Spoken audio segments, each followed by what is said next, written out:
Hey everyone. Tonight we're talking about life expectancy in the Middle Ages. A time when just waking up in the morning could feel like a win. Before we settle in, take a second to like the video and subscribe. Only if you truly enjoy what I share here. And drop a comment telling me where you're watching from and what time it is for you.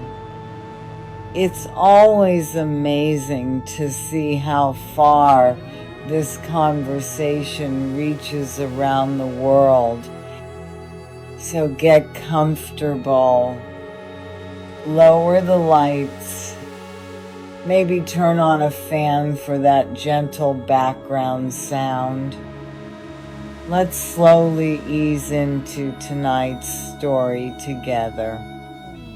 If medieval history had an award for the most misunderstood statistic, it would easily go to this claim.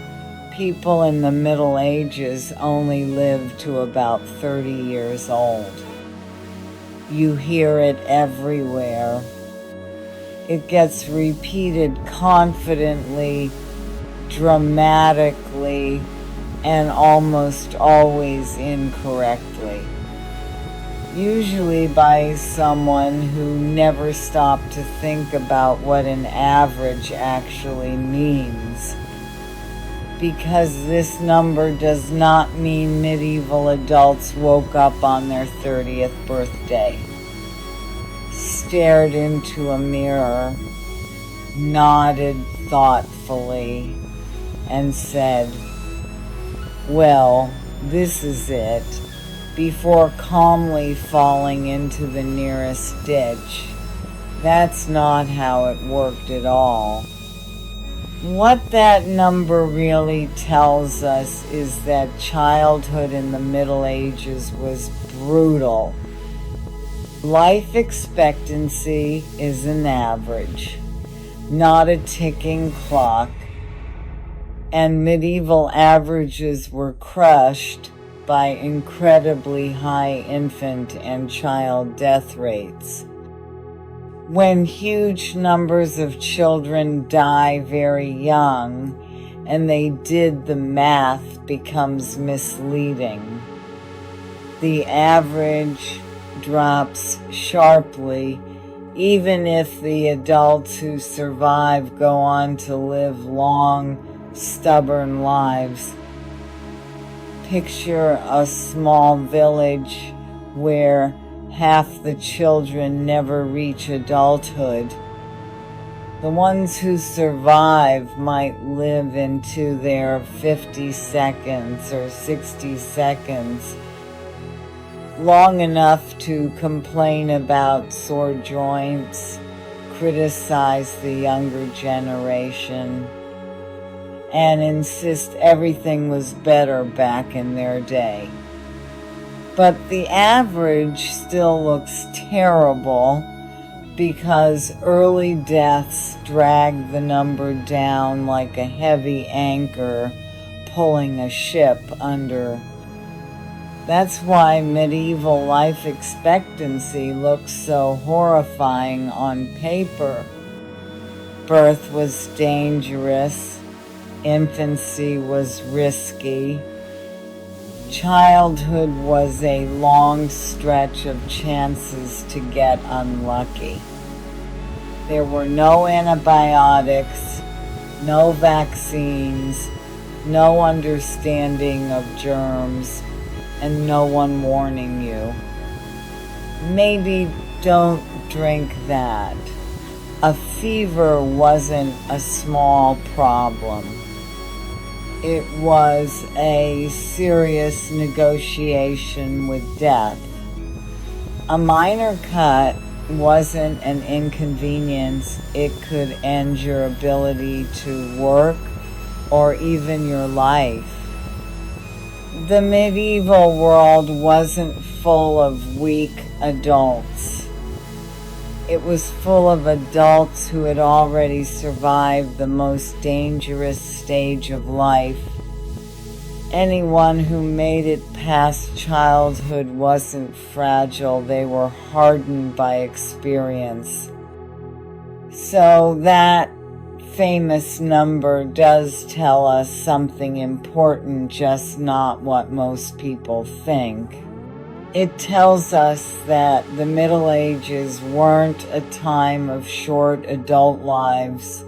They were a time when survival was front-loaded, uneven, and deeply unfair, which honestly feels very fitting for medieval statistics.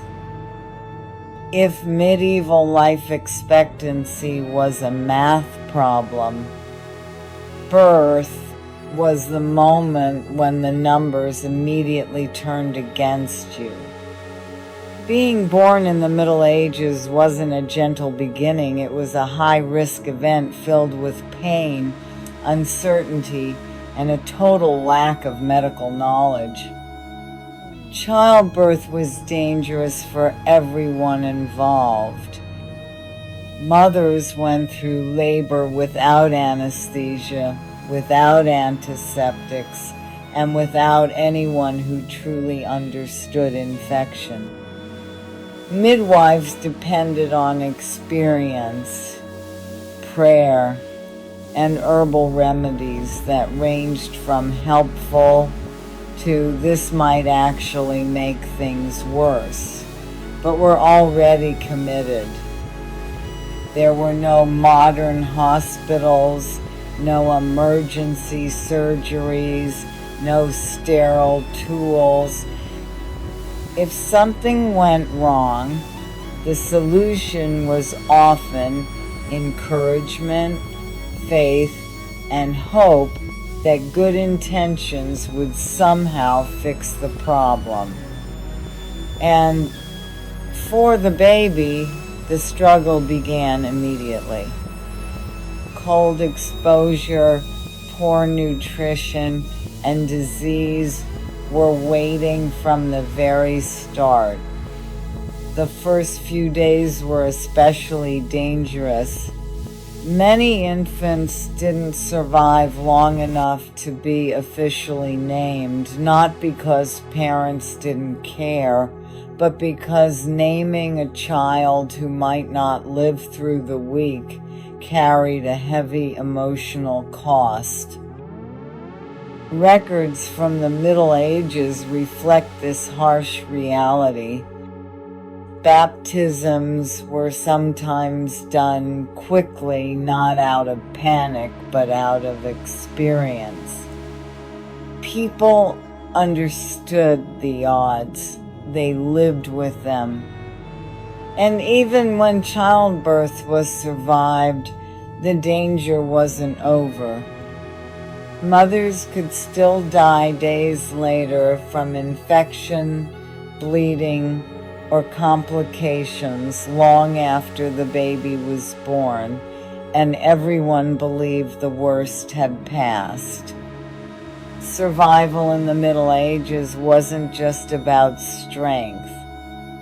It also required luck stacked on top of resilience.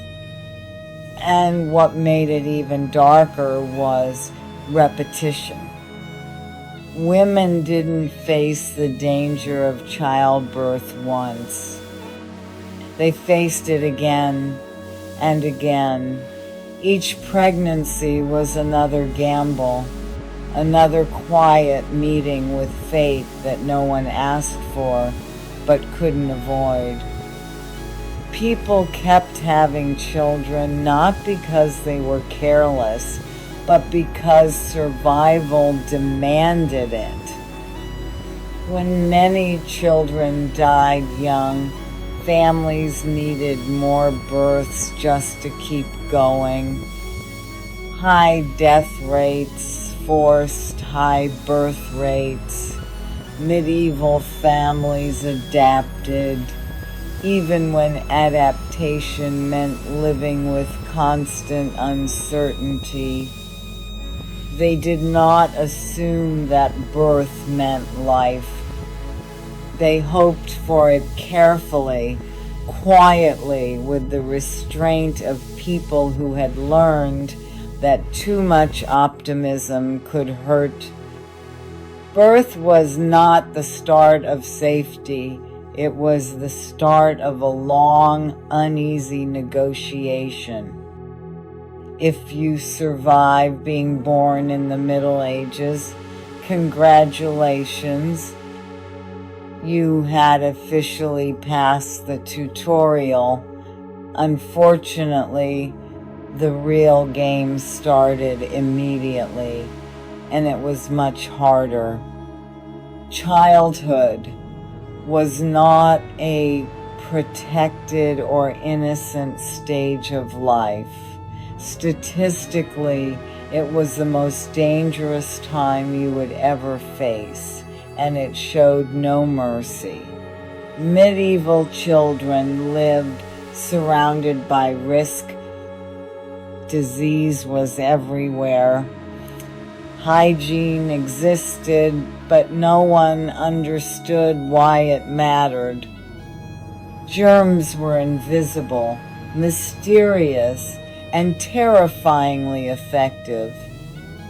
A small fever could turn deadly overnight, and no one knew when that moment would come. Doctors didn't measure symptoms. They guessed often with confidence, rarely with accuracy. Accidents were another constant threat. Children worked young. They played near animals, sharp tools, open fires, rivers, wells, and heavy carts. There were no safety rules. Falling into danger wasn't rare.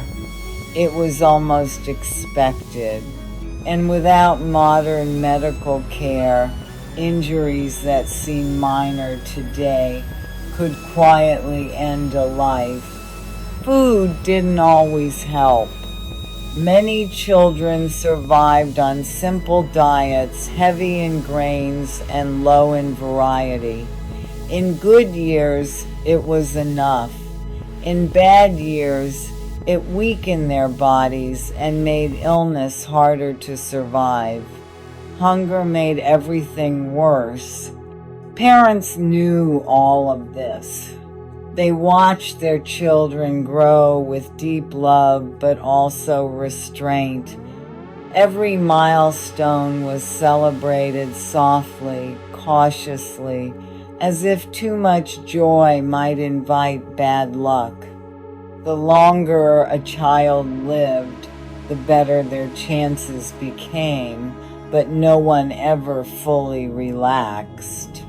This is where modern misunderstandings begin.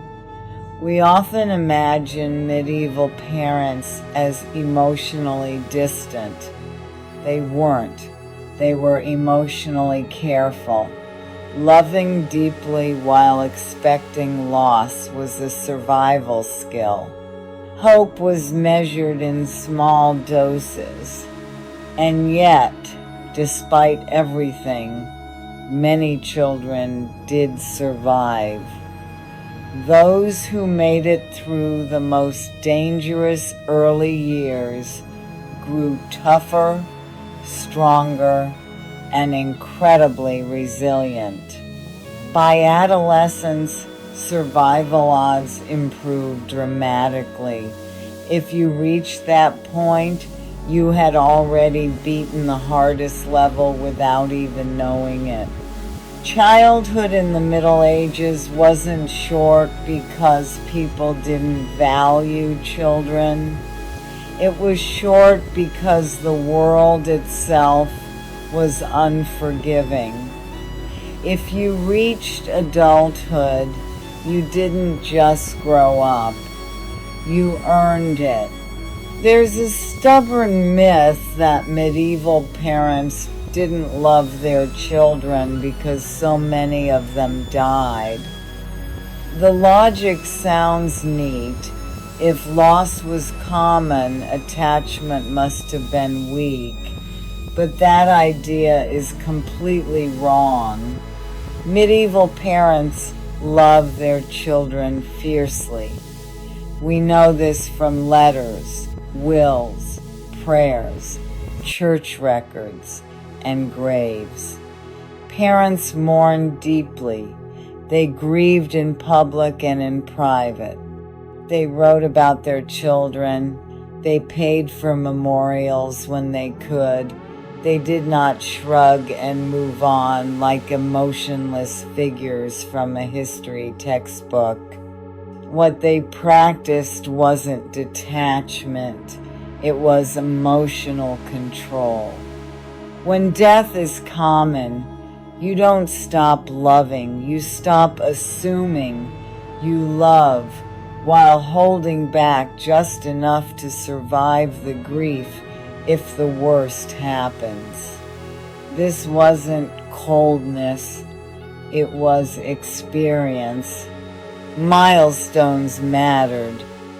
A child surviving the first year mattered. Making it through early childhood mattered. Surviving winter mattered. Each stage brought a little more relief, a little more hope. Naming ceremonies were sometimes delayed, not because parents didn't care, but because naming someone who might not survive the month carried real emotional cost. It was grief budgeting. You can see this caution everywhere. Parents prayed constantly. They used charms. They followed folk remedies. They tried everything available, even when those options ranged from mildly helpful to deeply questionable. This wasn't ignorance. It was desperation mixed with love. And when children died, parents did not respond with cold silence. They grieved in ways that would feel painfully familiar to us today. Tears, prayers, guilt, anger, long stretches of silence. Medieval records show these emotions again and again. Loss hurt just as deeply then as it does now. The difference wasn't the feeling, it was how often it happened. And strangely enough, that's exactly why this myth exists in the first place. This wasn't coldness, it was experience. Medieval parents learned how to keep going after loss. They still worked. They still raised families. They still lived their lives. From a modern perspective, that strength can look like indifference. But resilience is not the absence of love. It's what love looks like when stopping isn't an option. Medieval parents loved their children completely. They just didn't have the luxury of assuming everything would turn out fine. Here's the part most people never hear. If you survived childhood in the Middle Ages, your life expectancy quietly jumped, not magically, because this was still the medieval world, but enough to completely change the story. Once you made it through infancy, early childhood, and adolescence, you had already survived the most dangerous part of life. The worst odds were behind you. From that point on, you weren't constantly rolling the dice every single day. The risks were still there, but they weren't openly hostile anymore. many adults lived into their 50 seconds. Quite a few reached their 60 seconds. Some even made it into their 70 seconds, at which point the whole village decided you were either blessed, cursed, or somehow impossible to kill. Old age wasn't common, but it absolutely existed, and when someone reached it, it came with respect. Elders were listened to, consulted, and occasionally blamed for everything going wrong, which honestly hasn't changed much. This is where modern misunderstandings really fall apart. The Middle Ages weren't a time when everyone died young. They were a time when many died young, and those who survived often lived surprisingly long lives. Life expectancy numbers hide that reality. They flatten real human lives into a single, misleading statistic. Once adulthood arrived, life settled into patterns. People worked, married, raised families, complained about aching joints, and developed strong opinions about how lazy the younger generation had become. In other words, adulthood looked familiar, just with fewer safety nets and much harsher consequences. That doesn't mean life suddenly became safe. Disease, accidents, and hardship never went away, but survival stopped being a daily shock. If you reached adulthood, you had already proven yourself remarkably tough, even by medieval standards. It's also important to remember that medieval people didn't expect to live forever. They didn't plan for retirement. They planned for continuity, passing down land, skills, stories, and knowledge while they could. Surviving childhood didn't promise a long life, but it made one possible. And in a world where nothing was guaranteed, that possibility meant everything. Surviving childhood didn't mean disease had disappeared. It meant disease stopped sprinting at you and started walking quietly behind you instead. Illness wasn't an occasional visitor. It was background noise, always there, always waiting for a chance. People lived close to animals, waste, smoke, and each other. Towns smelled exactly like you're imagining, because sanitation was more of a hope than a system. Clean water wasn't guaranteed. Food spoiled quickly, and no one knew why any of this mattered. Without germ theory, disease made no sense at all. Illness felt random and personal. One person survived a fever, another didn't. One family lost several members in a single season. Another came through untouched and immediately became suspicious. Plagues arrived suddenly and left destruction behind. Some were local, some spread across regions, some reshaped history entirely. And even when there wasn't a major outbreak, smaller illnesses chipped away constantly.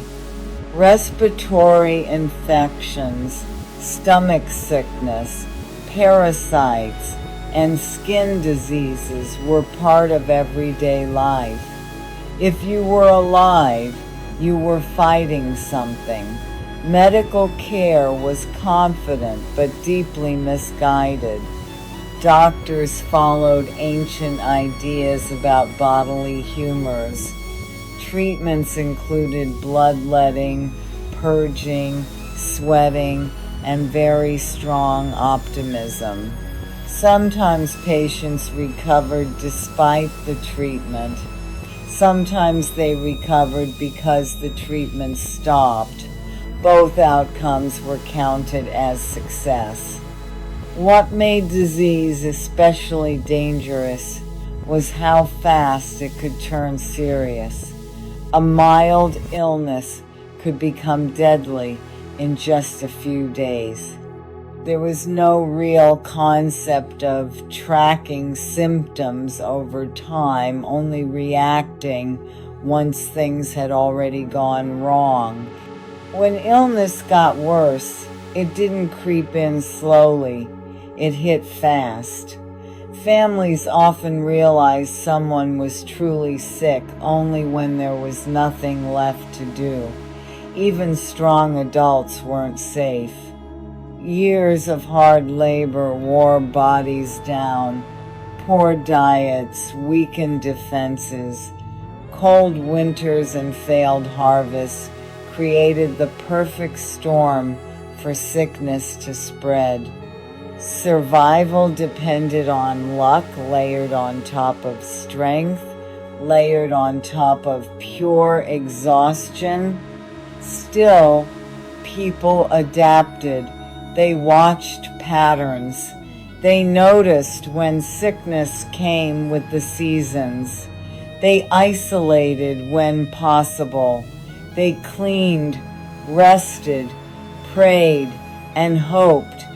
Hope, surprisingly, never ran out. Disease didn't define medieval life, but it shaped every expectation. If someone lived a long life, it wasn't because illness vanished. It was because it passed them by just enough. And while disease was always close, medieval medicine was never far behind, confidently stepping in with what it believed were solutions.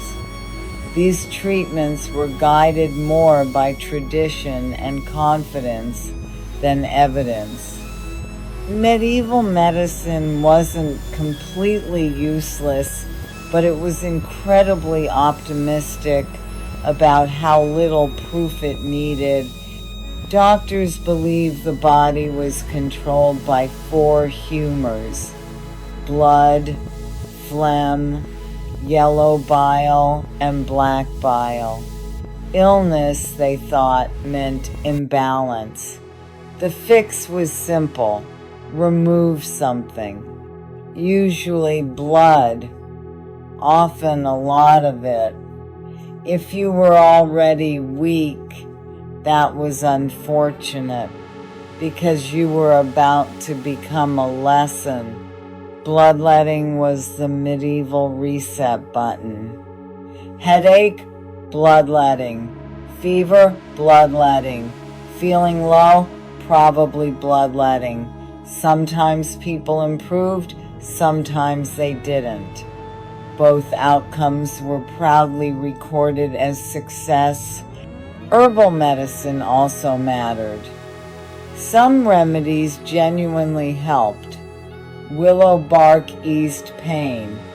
Honey protected wounds. Garlic fought infection. But these useful treatments were mixed with advice involving astrology, prayers, and substances no one should have swallowed if they hoped to survive. Surgery existed too, but it was brave in the way standing still in front of danger is brave. There was no anesthesia, no antiseptics, no understanding of infection. Surgeons relied on speed, strength, and whether the patient could scream loudly enough to stay awake. survival varied wildly.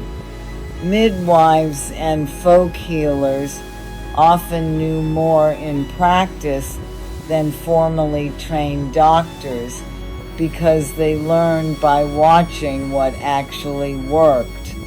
Even so, everyone was limited by the knowledge of the time, which wasn't much. The most dangerous thing in medieval medicine wasn't ignorance, it was confidence. Doctors truly believed in their methods. Patients trusted them because the alternatives were prayer or doing nothing.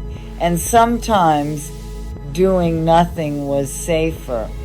That was hard to accept when a confident man in robes was holding a knife and smiling. Still, medieval medicine slowly changed. Knowledge built up over time. Some mistakes happened less often. Observations mattered, even when explanations were wrong. Medicine didn't save most lives, but it shaped how people understood sickness, survival, and hope. In a world with no guarantees, even guesswork felt better than silence. Food also played a quiet but powerful role. In the Middle Ages, what you ate didn't just affect your strength, it negotiated with your lifespan. Diet shaped survival slowly and unfairly. For most peasants, meals were repetitive and dull. Bread was everything dark, rough, made from whatever grains survived that year. Add porridge, a few vegetables, maybe cheese, and that was daily life. It was enough to keep working, but not enough to flourish. In good years, bodies adjusted. People endured. In bad years, everything collapsed. Failed harvests led to hunger. Hunger weakened immune systems. Weak immune systems gave disease an open door. Famine rarely killed alone, it arrived with disease close behind. Meat existed, but rarely for the poor. It appeared on holidays or when an animal had already died and needed to be used fast.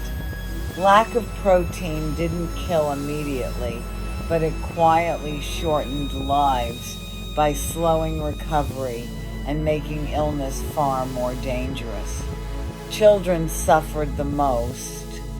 Growing bodies needed nutrients that were often missing. Malnutrition slowed kids' growth, weakened their bones, and made it harder for them to fight off infections. Lots of children survived, but surviving came with a price. They often carried the effects into adulthood. Meanwhile, wealthy families ate better, more variety, more protein, more calories. Not necessarily healthy by today's standards, but enough to give their bodies a real fighting chance. That didn't make nobles immune to disease. Illness still reached them, but their odds were a little better statistically. Seasons mattered too. Winters were the hardest. Fresh food disappeared. Preservation was limited, and people had to eat whatever they could get, even if it was moldy, watered down, or questionable. Complaining didn't help, and starving faster didn't help either. The tragic thing about the medieval diet was how invisible its effects were. People didn't usually collapse dramatically from eating poorly. Instead, bodies weakened over time. Wounds healed slowly. Illness lasted longer. Life shortened quietly, like resilience slowly leaking away. Diet didn't decide who lived or died in a single day. It decided who had a real chance when something else went wrong. And in the Middle Ages, something was always going wrong. If disease and poor diet didn't get you, work waited its turn.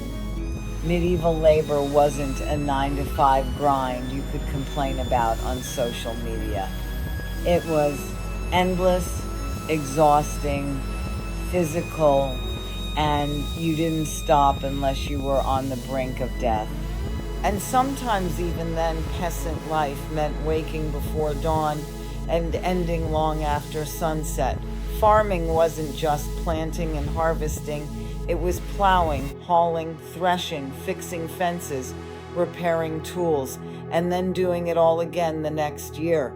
No ergonomic tools, no safety rules. Lift with your legs, that wasn't a thing. Your back figured it out on its own. The injuries piled up. A twisted ankle never fully healed. A bad fall might not kill you, but it made every day harder work. Didn't usually end life in a single dramatic moment. It wore people down slowly. A tired, injured, malnourished body couldn't fight illness as well. Dependency was dangerous because no one had social safety nets. Children worked early, not out of cruelty, but out of necessity. By the time someone reached adulthood, their body had already logged decades of strain. Even those who lived long often carried chronic pain, reduced mobility, and a deep personal understanding of suffering. Craftsmen and tradespeople had it slightly easier. Their work was still hard but less punishing than full-time farming. That's why records show some professions lived longer, not because they were safe, but because their work destroyed their bodies more slowly. Ironically, hard work was praised, labor was moral, idleness was suspicious. People took pride in endurance, even when it literally shortened their lives. Work reshaped the body year after year until something else finished the job. If you lived into old age, every ache was a badge of survival, written directly into your bones. And for women, medieval life was even tougher. The same dangers as men: disease, hunger, injuries, and then one threat that never took a day off: childbirth.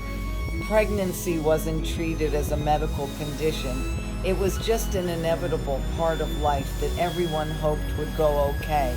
No ultrasounds, no emergency interventions, no real understanding of why complications happened. Outcomes were unpredictable. Optimism was mandatory, and labor itself could last for days. Point 5, bleeding, infection, and injuries were always lurking risks.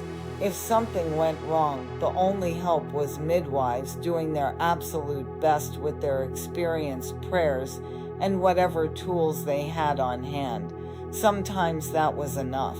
Often it wasn't, and the danger didn't stop after the baby was born. Post-birth infections could quietly take lives days or even weeks later. A woman who seemed perfectly healthy could suddenly be gone. Families would celebrate a safe delivery, only to find themselves planning a funeral shortly afterward. Joy in the Middle Ages had a very short shelf life. What made it even harsher was that this risk wasn't a one-time thing. Women faced it again and again. Multiple pregnancies were normal because survival depended on numbers. High child mortality meant women had to keep having children. Each pregnancy was another roll of the dice on a body already weakened by labor, malnutrition, and endless work. Yet despite all this, many women did survive. Records show women living into older age, running households, working the fields, raising children, and becoming central figures in families and communities. Survival didn't mean life was easy. It meant endurance piled on top of endless responsibility. Men often died from violent accidents or exhausting labor. Women often died from the relentless risks of biology, doing what biology demanded with no concern for fairness. Being a woman in the Middle Ages didn't automatically shorten your life, but it did guarantee more danger. Point 5. Every year a woman survived wasn't just luck, it was quiet, steady resilience in a world that demanded it constantly. Even when disease was quiet and food was available, life still carried one more persistent background threat: violence. Not constant wars, but everyday dangers that hovered just close enough to matter. Raids, feuds, lawlessness, or armies marching through the countryside didn't happen every day, but they were always possible. Like a storm cloud, everyone tried not to notice. Most people weren't soldiers, but conflict still found them. Crops were trampled, livestock stolen, villages looted. Survival often depended more on being invisible than on bravery. Young men were at the highest risk. They could be conscripted, forced into service, or caught in fights they had no say in. One campaign could thin out entire age groups, and statistics quietly swallowed that loss. Violence also happened locally. Arguments over land, inheritance, or honor could turn deadly. Law enforcement was spotty. Justice depended on who you were, where you lived, and whether anyone powerful cared enough to intervene. For many, avoiding conflict was a survival skill. As crucial as farming accidents and fights blurred together. Point 5. Taverns, tools, animals, and weapons all existed side by side. A heated argument combined with alcohol or sharp objects could end a life in an instant. What made violence especially dangerous was how it stacked with everything else. Hunger weakened bodies. Disease slowed recovery. An injury that might be minor today could become fatal. A wound wasn't just trauma. It was an invitation for infection to finish the job. And yet medieval life wasn't a constant battlefield. Most people lived ordinary lives most of the time. They worked, celebrated, argued, reconciled, and endured. Violence shaped expectations, but it wasn't their daily routine. Life expectancy suffered not because danger was everywhere, but because when it appeared it was merciless. 5. Peace was never permanent. It was something you had to enjoy cautiously while it lasted. Life expectancy in the Middle Ages didn't just depend on luck, resilience, or avoiding suspicious fevers. It also depended heavily on something you had zero control over: who you were born to. Point 5. Social class quietly tilted the odds long before you could make any choice. Peasants lived closer to danger, closer to disease, and closer to hardship than the wealthy ever did. Life in the Middle Ages was brutal for the poor. Hard labor. 5. You worked until you couldn't, and then somehow you kept going. Nobles lived differently. They ate better, slept in warmer homes, and did less backbreaking work. They had servants to handle the toughest jobs. That didn't make them invincible, just less worn down by survival itself. Disease didn't care about your title. Plagues hit castles just as hard as cottages, and nobles still died in wars, tournaments, or political power struggles. Privilege tilted the odds, but it didn't guarantee safety. Clergy often fared better than both peasants and noble. Monks and nuns had stable food, regular routines, and care when they were sick. Monasteries acted like early social safety nets. It turns out rest and consistency actually help you survive. City life was somewhere in the middle. You could have better food and more opportunities, but cities were crowded, dirty, and full of disease. Living in a city could either help you live longer or cut your life short, depending on luck. Class didn't guarantee survival, it only nudged the odds. A peasant could reach old age, a noble could die young, but comfort, reduced physical strain, and consistent food mattered. One big modern myth is that old people didn't exist back then, as if villages were full of only young, tired, and recently dead people. That's not true. Old age existed, but it wasn't evenly shared. Point 5. Walk through a medieval village and you'd see elders with bent backs, wrinkled faces, and aching joints louder than the church bells. These people survived disease, hunger, war, childbirth, and decades of work.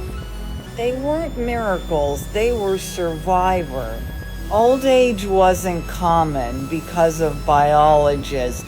It was rare because most people never got the chance.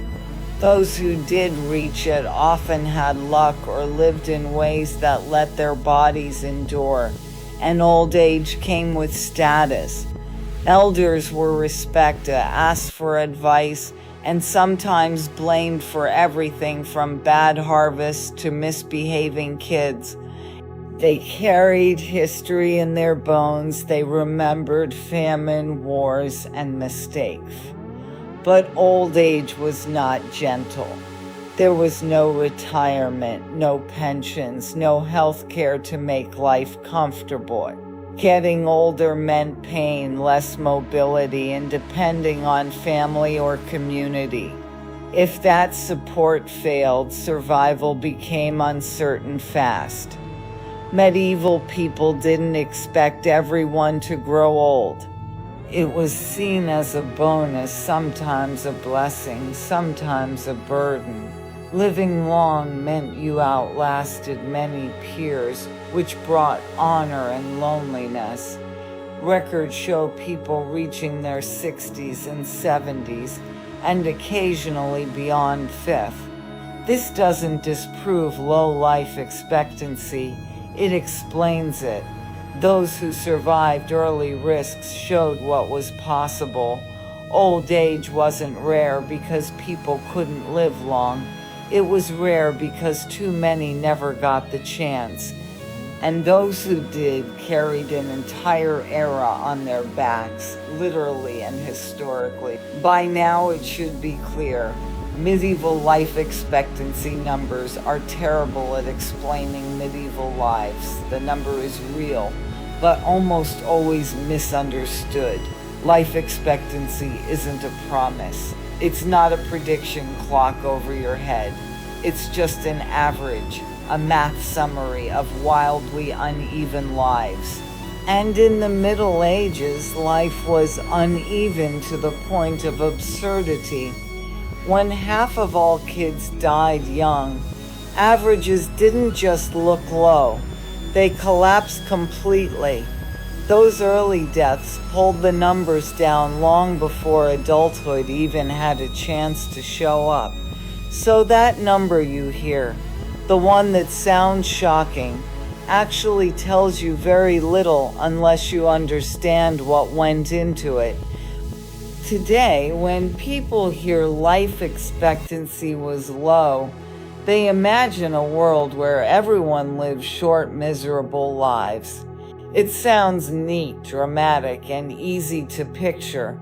But it's wrong. Medieval people didn't go through life expecting to drop dead at a certain age. They expected uncertainty. That made life planning very different. People didn't think in decades ahead. They thought in seasons, in surviving the harvest, making it through winter, seeing their kids grow strong enough to help. Point 5. Every year lived was an achievement, not just a step towards some fixed end-of-life date. Here's a key point. The maximum age people could reach didn't really change much over history. What changed was how many people made it there. Medieval society filtered people early and brutally. Modern society filters much later. The ceiling of human life didn't move, the floor did. Life expectancy numbers compress grief, luck, endurance, and resilience into a single figure and pretend it tells the whole story. Spoiler, it doesn't. Life expectancy shows how dangerous a world was, not how fragile its people were. Medieval folks weren't biologically weaker.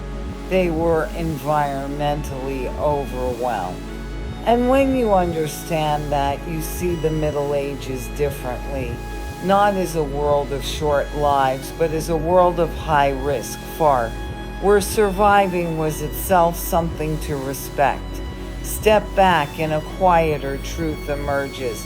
People weren't dropping dead at a fixed age, and they knew how risky life was every day. Survival wasn't assumed, it was negotiated. Life was shaped by constant exposure, disease, hunger, violence, childbirth, accidents, exhaustion. Each risk shaved years off lives unevenly. Some people were taken quickly, others endured long enough to become the pillars of their communities. It wasn't about being smarter, stronger, or morally better. It was circumstance.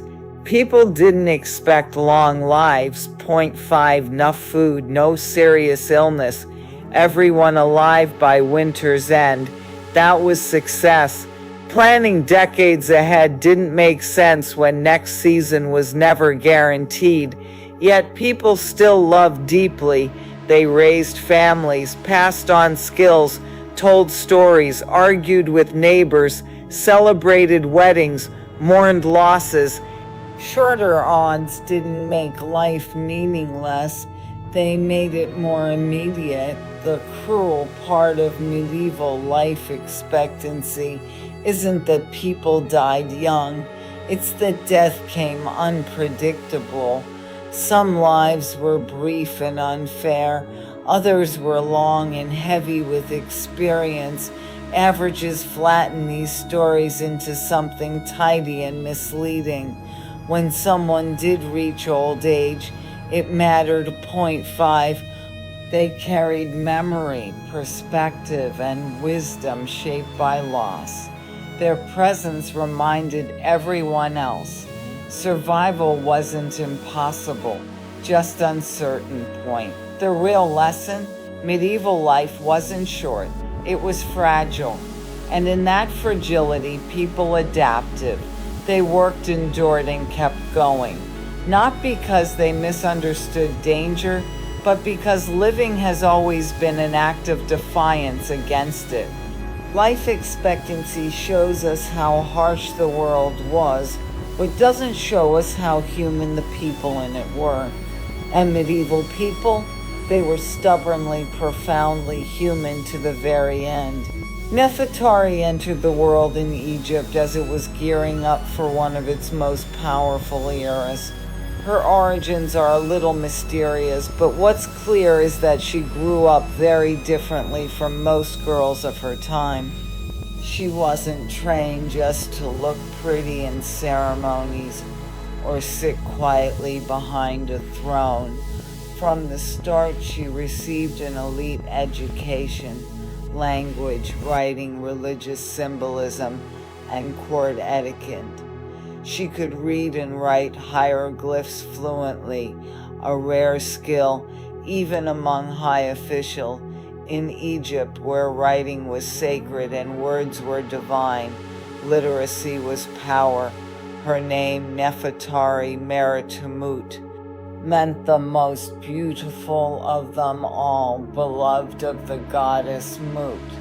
It carried both religious and political weight. Beauty in ancient Egypt wasn't just about looks. It meant harmony, intelligence, moral balance, and divine favor. To be beautiful was to represent Ma'at, cosmic order itself. Nefertari embodied that ideal, representing stability in a world ruled by gods and kings. Growing up in elite circles, she learned how power really worked. She saw how temples shaped politics, how marriages sealed alliances, and how queens could influence policy without ever issuing a command. In Egypt, power wasn't brute force, it was symbolism, ritual, and careful perform. Nefertari learned early when to speak and when silence was safer. She understood that words could be dangerous, so timing and restraint became second nature. Religion was a huge part of her life too. She studied the gods and goddesses closely, especially those connected to queens, mothers, and protection. This deep spiritual knowledge later let her step smoothly into sacred roles, usually reserved for priests or kings. She didn't just attend rituals, she understood them. By the time Nefertari entered the royal household, she was more than just a future wife. She was already a symbol of Egypt itself. Educated, graceful, and fully aware of her worth, Nefertari naturally commanded attention in a court full of ambition and hidden rivalries. Long before becoming the great royal wife, her life was already on a path towards something extraordinary. When she married Ramses, she didn't just become queen, she became the wife of a living god. In ancient Egypt, the pharaoh wasn't just a powerful king. He was divine, the earthly embodiment of Horus, and the chosen son of Ra. To stand beside him required more than beauty or noble birth. It demanded mastery of ritual, presentation, and self-control. Nefertari rose to the challenge immediately. Ramses, still young and ambitious, knew the power of spectacle, and Nefertari became central to that vision. She wasn't hidden away like many royal wives. Instead, she appeared prominently in inscriptions, reliefs, and temple art, sometimes the same size as the king himself. In Egyptian art, size meant importance, and Nefertari's presence made it clear she mattered. Egypt faced intense rivalry with the Hittite Empire, and stability at home was just as crucial as military strength abroad. Nefertari projected calm authority, reinforcing Ramses' legitimacy and showing that the royal household was harmonious and divinely approved. Together they embodied mat, order, balance, and continuer five, the very principles that kept the universe from chaos. This was no passive role. 5. Ramses genuinely trusted her judgment. Unlike many queens whose influence is only guessed at, Nefertari's role is clear. She performed religious duties normally reserved for kings, making offerings, participating in sacred rituals, and acting as a bridge between gods and humans. Her visibility wasn't an accident, it reflected her skill and the confidence Ramses placed in her. While Ramses had many children with multiple wives, Nefertari remained his great royal wife for many years, his primary queen and partner. In inscriptions, Ramses spoke of her with words that went beyond formal title, words full of admiration and devotion. In a court built on hierarchy and power, Nefertari earned something rare, lasting respect and favor. Marrying Ramses wasn't just an honor, it was one of the riskiest roles in Egypt. Surrounded by ambition, strict rituals, and high expectation, she didn't fade into the background. Instead, she shaped the throne's image, and quietly its authority. Nefertari's greatest strength wasn't just in ceremony. She was a master of diplomacy, and that skill made her far more than a typical queen. During Ramses' reign, Egypt was tangled in international politics. The Near East was like a delicate chessboard, rival powers, shifting alliance, constant threats of war. Words, when used wisely, could prevent bloodshed. Nefertari understood this, and so did the king. Her diplomatic skill shines in letters exchanged with the Hittite court, especially with Queen Pudu-Hipa of the Hittites. These weren't empty ceremonial letters written by scribes. They were personal, warm, and politically sharp. Nefertari called Pudu-Hipa "my sister," a title reserved only for rulers of equal rank. This wasn't flattery, it was a statement of status. Through these exchanges, Nefertari became a stabilizing force. After years of hostility between Egypt and the Hittites, following the famous Battle of Kadesh, peace was fragile. Kings could sign treaties, but real trust came through relationship. Nefertari maintained that trust.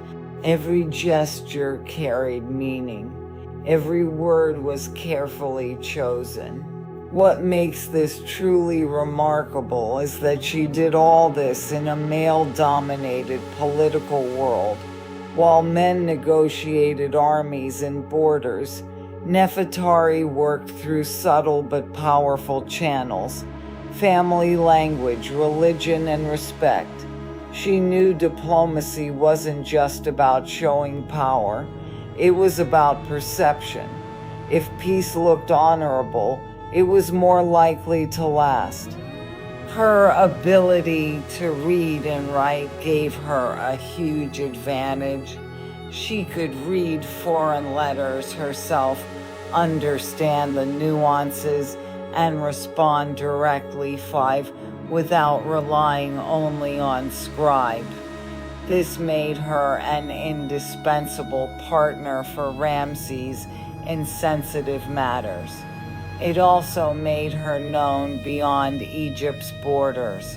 In these letters, she is confident, thoughtful, and fully aware of her influence. She wasn't decorative. She was a queen, shaping her empire's stability through brains, not force. While soldiers guarded Egypt's borders, Nefertari quietly guarded its peace, effectively and intelligently. In ancient Egypt, queenship wasn't just political, it was sacred. Her authority came from religion as much as marriage. A queen was expected to embody divine femininity on earth, acting as a living bridge between gods and humans. Nefertari didn't just play this role, she lived it. She was closely associated with Isis, the divine wife, mother, and protector of kingship. Isis wasn't passive, she was a strategist, a magician, a restorer of order. By linking Nefertari with Isis in temple art and inscriptions, the court was making a powerful statement. This queen was not just supportive, she was essential. Just as Isis protected Osiris and Horus, Nefertari symbolically protected Ramses and the future of Egypt. 5. She regularly appeared performing religious rituals, usually reserved for pharaohs, making offerings to gods, participating in temple ceremonies, and interacting with deities directly, not just standing behind her husband. These depictions were intentional. Religion in Egypt was also politics. A queen who could act confidently in sacred spaces strengthened the dynasty's legitimate five. Her role as God's wife and Lady of the Two Lands carried real influence. Temples controlled land, labor, and wealth. So by participating in temple life, Nefertari indirectly shaped Egypt's economy and religious networks. Priests didn't see her as decorated, recognized her as divinely sanctioned. The people, even if they never saw her in person, saw her carved in stone, painted on walls, and invoked in prayers. Her presence mattered everywhere. Nefertari became familiar, comforting, and powerful, a maternal presence in an empire that could feel massive and intimidate. Even as years went by and other wives joined Ramses' household, Nefertari's connection to the divine stayed strong. Religious symbolism doesn't fade easily. By rooting herself so deeply in Egypt's spiritual world, she made sure her authority couldn't be easily replaced. Her strength wasn't loud or aggressive. It was ritualized, symbolic, and enduring. Through religion, she turned queenship into something timeless. She wasn't just the king's wife. She was a living part of cosmic order. As time went on, Nefertari's position at court stayed extraordinary, but life in Ramses' household was never neutral. The king lived for decades and had many children with multiple wives. Still, Nefertari's status as great royal wife carried weight no one else could easily match. Her influence wasn't about being new or young, Freibach would sign her. It was about trust built over years of shared rule, rituals, and responsibility. Royal inscriptions show something rare in ancient kingship: personal affection. Ramses spoke of Nefertari with real admiration, praising her wisdom and grace, not just her beauty. That mattered, because queens could easily be pushed aside once favor was lost. Even after the early years of Ramses' reign, Nefertari stayed central. Her authority didn't rely on being everywhere at once. It rested on the foundation she had already built. Motherhood strengthened her power further. She bore several of Ramses' children, including princes and princesses who would play important roles in court and religion. Through them, her influence reached the next generation. In Egypt, legacy mattered more than anything. Point 5. Being remembered through your children was a form of immortality long before death. Even a favored queen couldn't escape time, added. As Nefertari grew older, her appearances in official records became less frequent. But this wasn't disgrace or exile. It was transition. Art often shows people in idealized moments, not the slow passage of age. Her image remained youthful, divine, and composed, frozen in perfects. What's remarkable is that she faded from daily court life without any rivalry, scandal, or loss of respect. Instead, Nefertari quietly stepped back while keeping her symbolic power. By the time she became less visible, her legacy was already secure.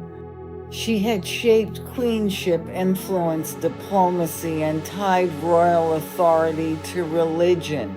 Younger queens might share the palace, but none carried her history. Nefertari's later years weren't about decline, they were about endurance. In an empire obsessed with permanence, she achieved what few ever did: lasting relevance, favor that survived change, and a legacy untouched by silence. If Nefertari's life showed her status, her tomb confirmed it beyond doubt. After her death, she was laid to rest in what is now considered the most spectacular burial ever for an Egyptian queen, Tomb 566 in the Valley of the Queens. Nothing about this tomb is modest or routine. Every wall, every color, every figure declares that this woman was extraordinary. Unlike many royal tombs that show power through size, Nefertari's tomb focuses on refinement, symbolism, and intimacy with the divine. Vivid paintings cover the walls, so well preserved they look almost modern. Deep blues, glowing reds, and shining gold surround her as she journeys through the afterlife. She isn't a passive soul waiting for judgment. She's active, speaking to gods, receiving guidance, and moving confidently toward eternity. What stands out most is how she is portrayed, calm, dignified, and radiant. She wears fine white linen and crowns that show divine favor. She doesn't just exist in these images, she shines.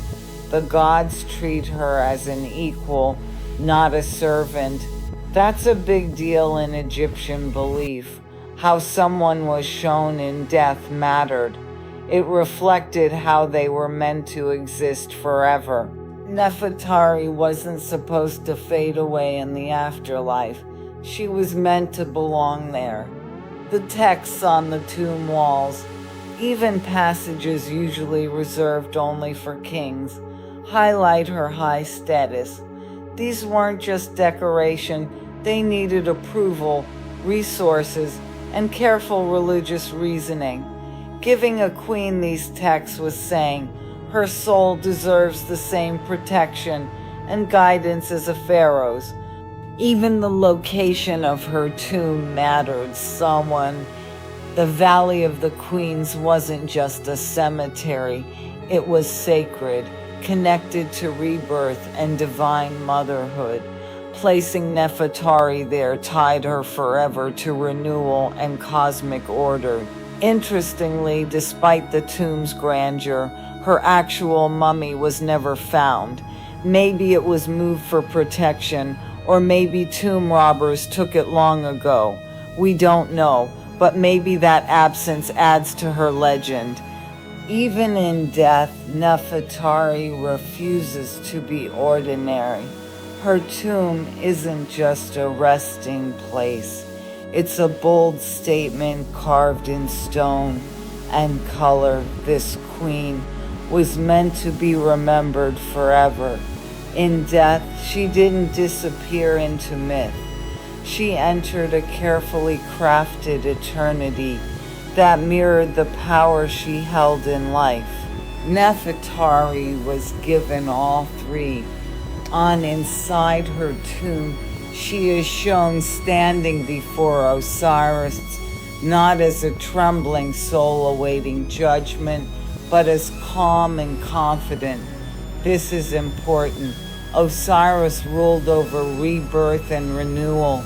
By appearing composed, she shows moral perfection and spiritual readiness. She isn't judged harshly, she's welcomed. She is also closely linked with Hathor, the goddess of love, joy, music, and protection of the dead. Hathor guides her, offering safety and reassurance. This pairing is meaningful. Hathor wasn't just nurturing. She was powerful, capable of protecting or punishing. Walking beside her meant divine favor. The artwork shows Nefertari moving, speaking, gesturing, and interacting. The soul in Egyptian belief wasn't passive. Eternal life was active participation in the cosmic order 5. Because of her knowledge of sacred texts and ritual. Point 5, she would never get lost or confused in this journey. Notice something striking. There's almost no fear depicted. 5. Many tombs include scenes to protect against underworld dangers, demons, traps, death. Nefertari's tomb shows very little threat. Her path is clear, bright, and protected. This shows her spiritual authority was unquestionable. 5. It also reinforced memory for the living. Anyone who entered her tomb would see a victorious, confident soul, not a fragile mortal. In Egypt, being remembered correctly meant living forever.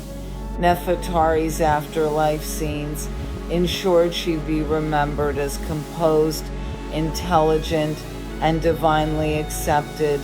Her transformation is complete. She is no longer just the Queen of Egypt or the wife of a king.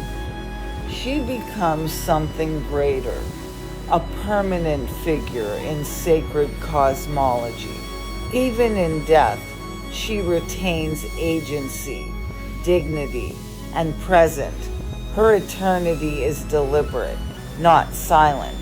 Her story doesn't end with burial. It begins there. Ancient Egyptians believed memory sustained life, names spoken, images preserved, stories retold. By that measure, Nefertari succeeded more completely than almost any royal woman of her time. Yet her legacy is marked by a strange contradiction. Overwhelming presence paired with physical absence. Her tomb survives in stunning detail. Her image is vivid and alive, but her body is missing. No coffin, no mummy. This mystery has fueled centuries of speculation. Was her body moved to protect it from robbers, lost in antiquity, reburied quietly elsewhere? The truth remains unknown. But perhaps in that absence, her legend feels even larger. Strangely, the mystery of her missing body has only made Nefertari's legend stronger. She becomes more than just a historical figure. She becomes an idea. Point 5. Without her physical remains to tie her to mortality, she lives almost entirely through art, symbols, and memory. Her painted face, calm, confident, and radiant, has outlasted stone dynasties and empires. Frabatense calm, confident, and radiant, has outlasted stone dynasties and empires. Frabatense calm, confident, and radiant, has outlasted stone dynasties and empires. Frabatense calm, confident, and radiant, has outlasted stone dynasties and empires. Frabatense calm, confident, and radiant, has outlasted stone dynasties. For centuries after the New Kingdom fell, her name almost disappeared, buried under sand and silence. But when her tomb was rediscovered, fascination returned instantly. Scholars, artists, and historians all recognized something rare. A woman whose power was not hinted at but boldly declared on every wall. Unlike many queens who are only known because of their husbands, her life challenges the old simplistic idea that queens were just decorative or powerless. She proves that intelligence, education, and diplomacy could exist alongside beauty and ritual. She forces us to rethink how authority worked, defined not only through armies or decrees, but through symbols, relationships, and belief. Today, Nefertari is remembered not just as the wife of a great king, but as a woman with autonomy, elegance, and influence. Museums display her images, scholars study her titles, and visitors stand in awe of her tomb, often describing it as intimate rather than grand, a place made to honor a person, not just a position.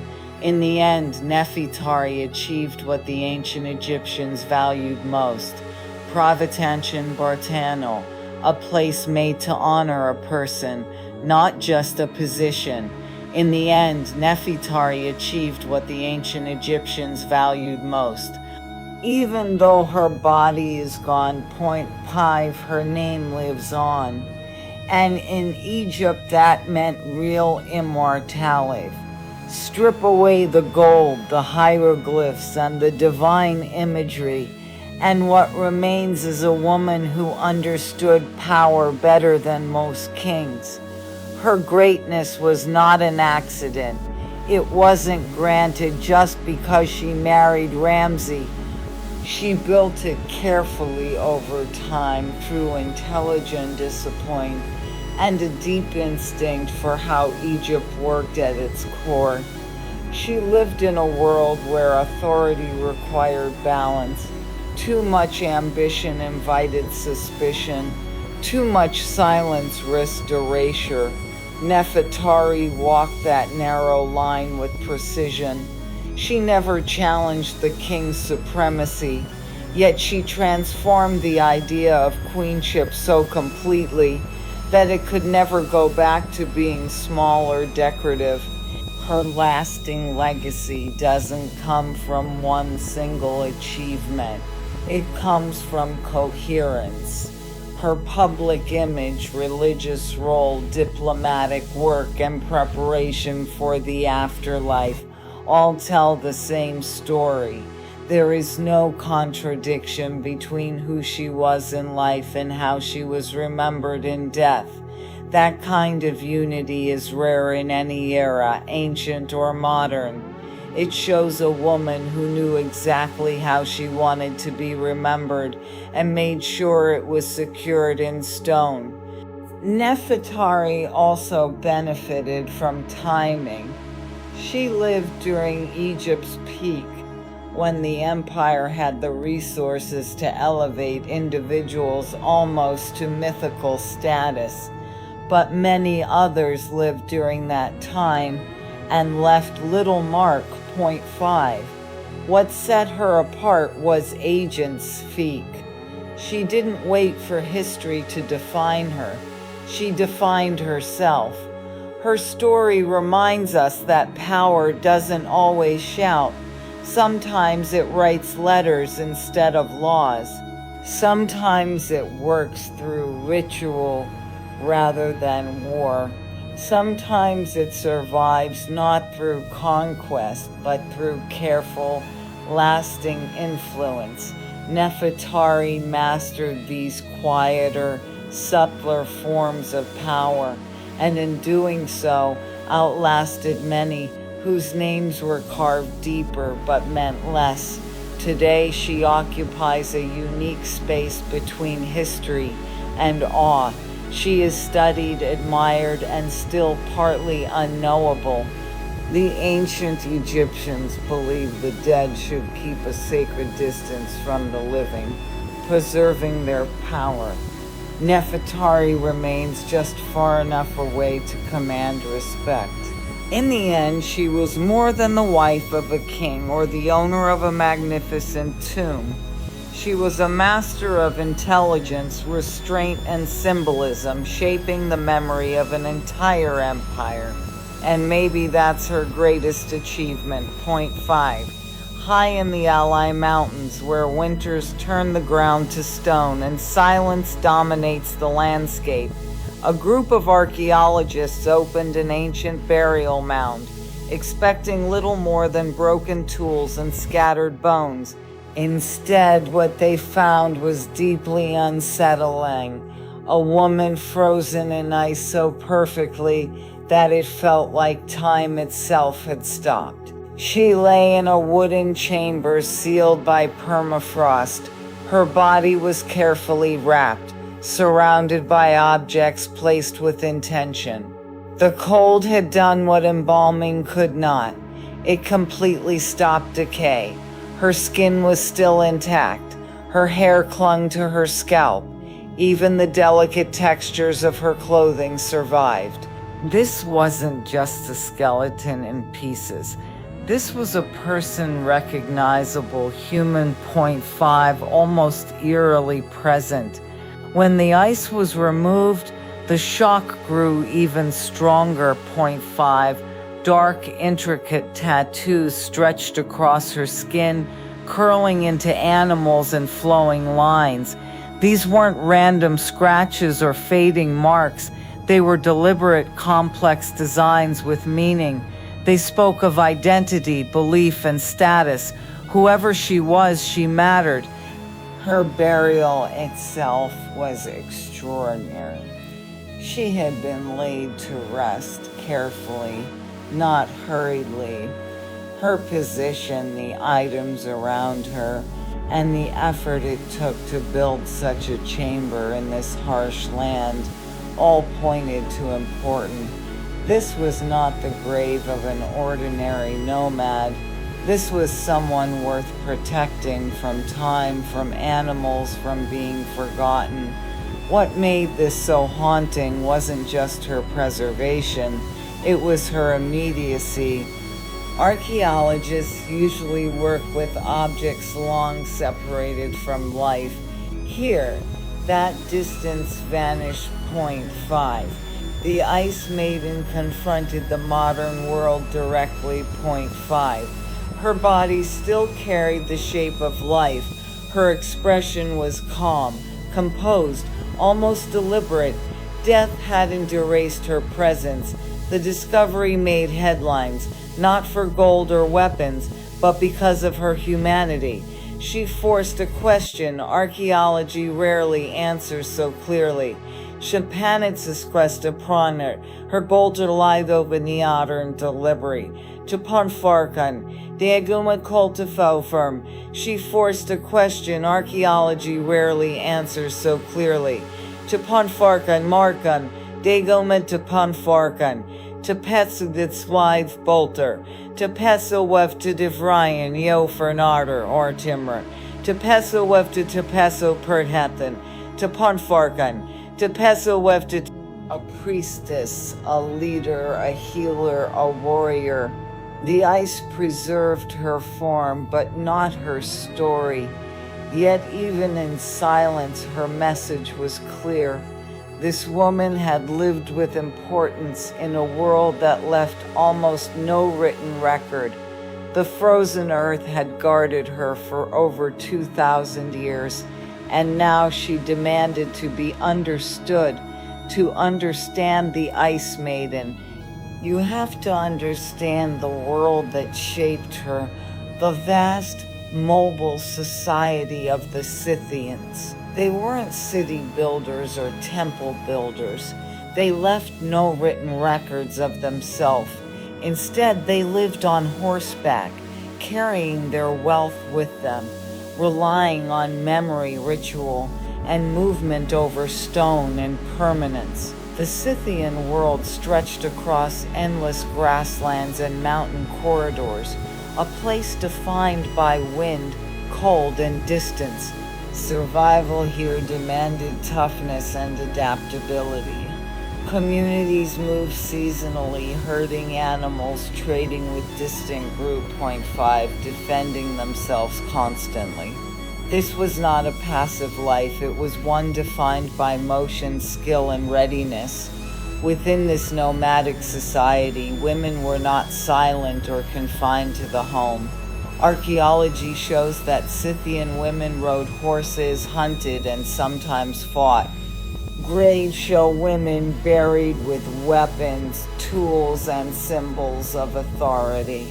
Power didn't belong only to men here. In a world where everyone needed skill and endurance, status followed ability. Religion and belief were central to their lives. The Scythians saw the natural world as alive with forces that demanded respect and negotiation. Shamans, healers, and spiritual leaders guided people through sickness, death, and transition. Tattoos, clothing, and burial practices weren't decoration, they were a languid thought. This is crucial when looking at the Ice Maiden. Her tattoos, her careful burial, and her isolation from ordinary graves show that she had a role far beyond normal life. In Scythian society, the effort given in death reflected the power someone had in life, spiritual or both. The Scythians also lived at a cultural crossroads. They traded with distant civilizations, mixing influences while keeping their own identity.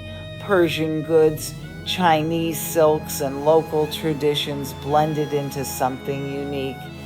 The Ice Maiden didn't appear out of nowhere. She was a product of her world. She came from a society that valued strength, symbolism, and resilient. Point 5. It was about keeping her presence alive, making sure what she represented endured even after death. The most striking detail revealed by the ice was her tattoos.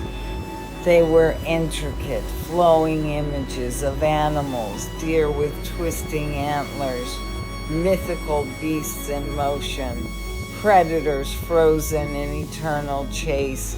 Even after more than 2,000 years, the ink was dark and precise as if freshly applied.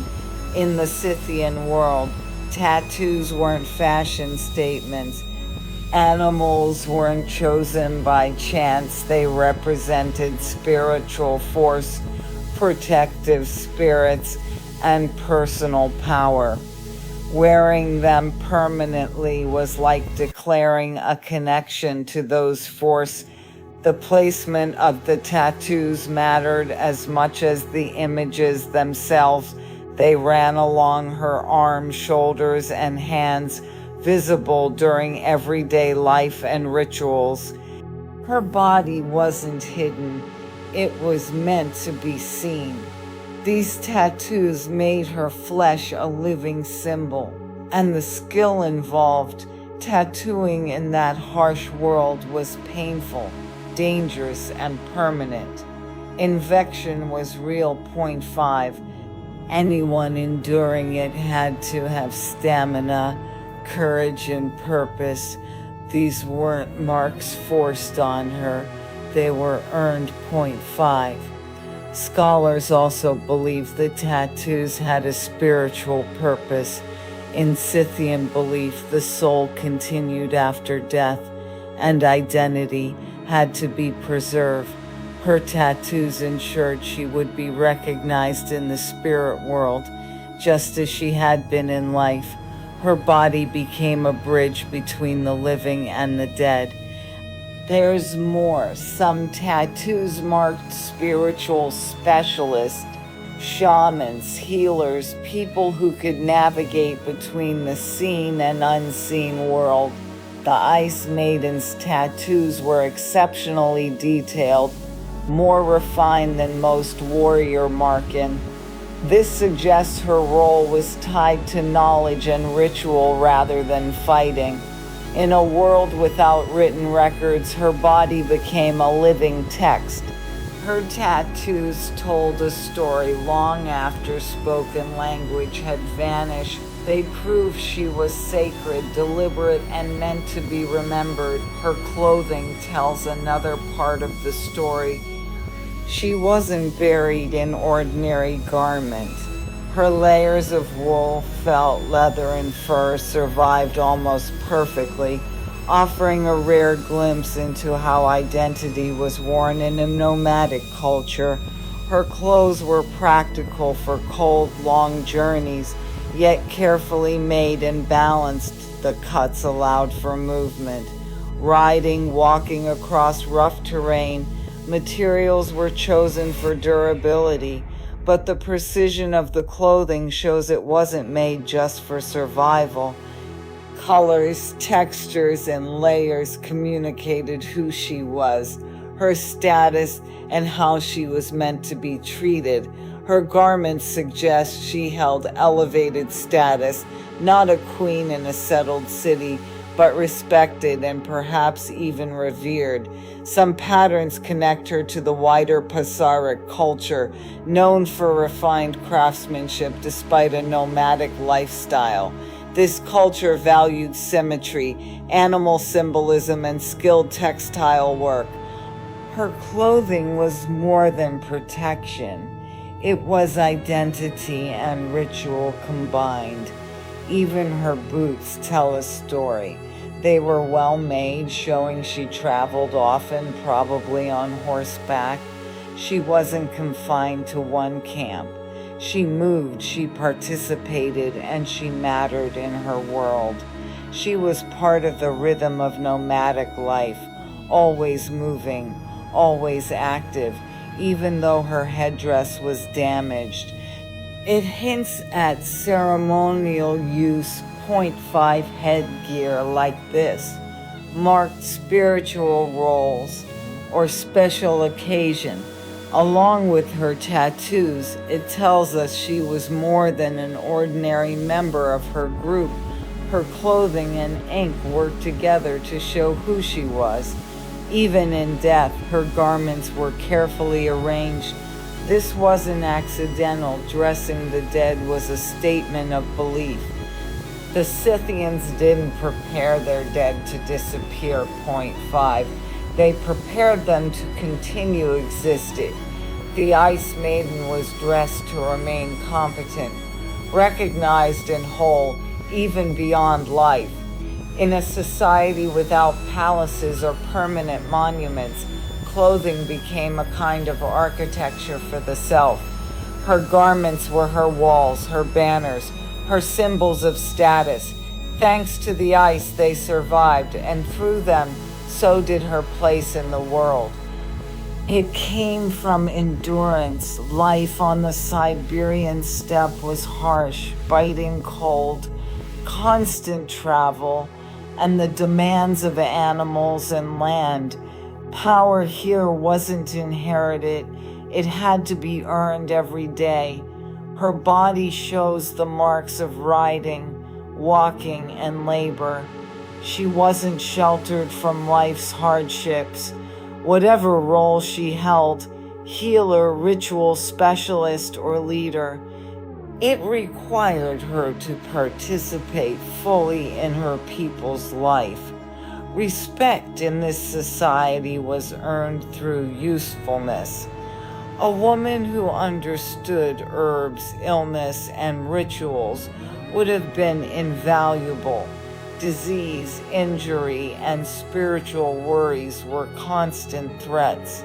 Someone who could ease suffering or connect with the unseen held real power.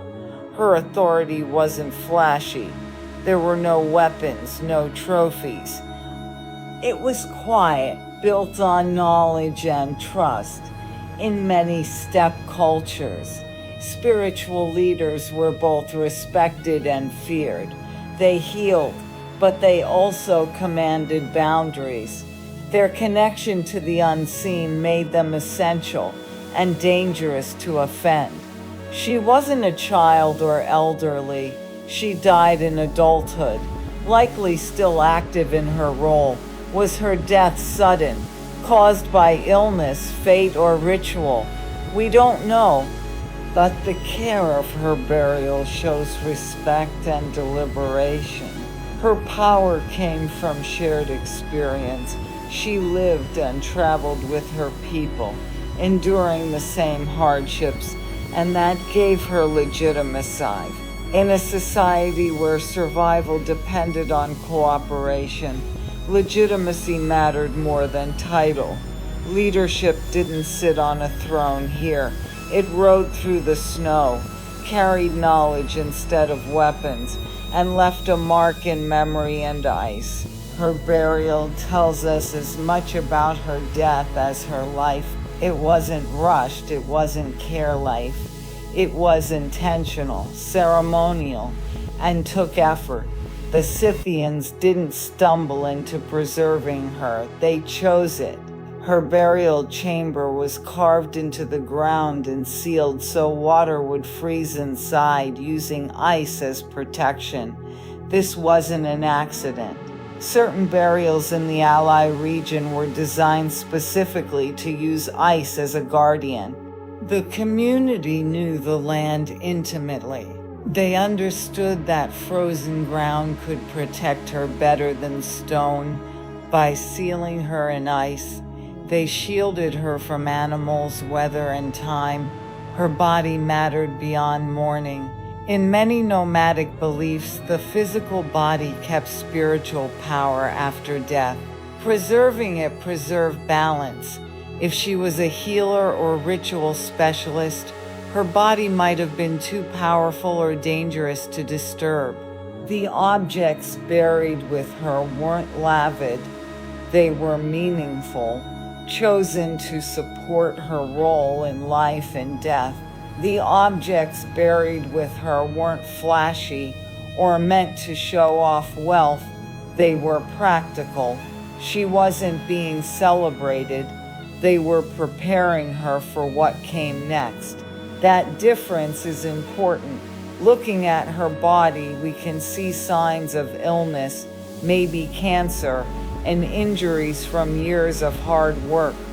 She didn't die peacefully of old age, but that didn't make her any less important. In fact, in many ancient cultures, suffering was seen as a sign of closeness to the spiritual world. Her burial was separate from others, not exile, but a mix of caution and respect. Powerful people were often buried apart to make sure their influence didn't overwhelm the living. The ice didn't just keep her body intact, it preserved intention. Every decision her community made, every belief, every priority, froze with her death. Death didn't erase her. It transformed her. She went from guiding the living to becoming part of the landscape itself. The mountains became her marker till 5. The ice became her shield. She was entrusted to the earth, not lost to it. When the Ice Maiden was discovered in modern times, it shook more than just archaeology. Her face, her skin, her tattoos, they made the past feel immediate, personal, human. Scientists could see things normally lost forever. How her clothes were made, the way tattoos were applied, her health, and even the care taken in her burial. Overnight, debates about nomadic cultures changed. They had skill, artistry, medical knowledge, and complex spiritual lives, all shown in this one woman. But the story didn't stay in labs and classrooms for local descendants of steppe cultures. Disturbing her resting place was painful. She wasn't just an artifact, she was an ancestor. People believed moving her caused imbalance, and some blamed later misfortune on it. Whether coincidence or belief, the emotion was real. Here was a clash. Modern science wanted answers, while indigenous memory demanded respect and continuity.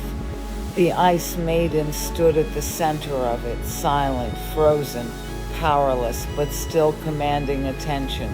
Museums displayed her behind glass. Visitors stared, fascinated, uneasy, amazed. She became famous without choosing it, but even then she resisted being objectified.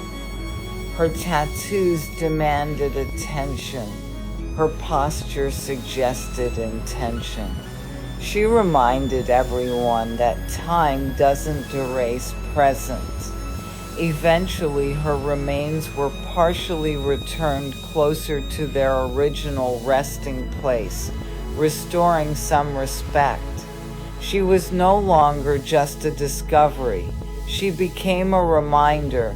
The past is not neutral. The Ice Maiden forced a question that archaeology rarely answers. Who owns the dead? The scientists who find them, or the descendants who remember them? There is no simple answer. Even after 2,000 years of silence, she still held power. Power to challenge, to disturb, to demand respect.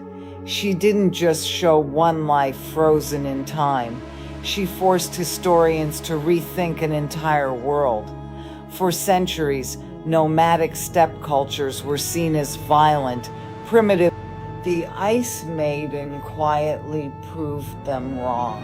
Her body showed advanced medical knowledge, artistic skill, and symbolic thinking. Her tattoos alone required deep anatomical understanding, precision, and planning. Her clothing demonstrated mastery of textiles adapted for extreme conditions, and her burial revealed careful thought about landscape, climate, and spiritual belief. None of this fits the stereotype of a rough, simple society. Most importantly, she changed how historians think about women in these cultures. Before her discovery, powerful women among the steppe peoples were often dismissed as rare exceptions or legend. The Ice Maiden proved that was wrong.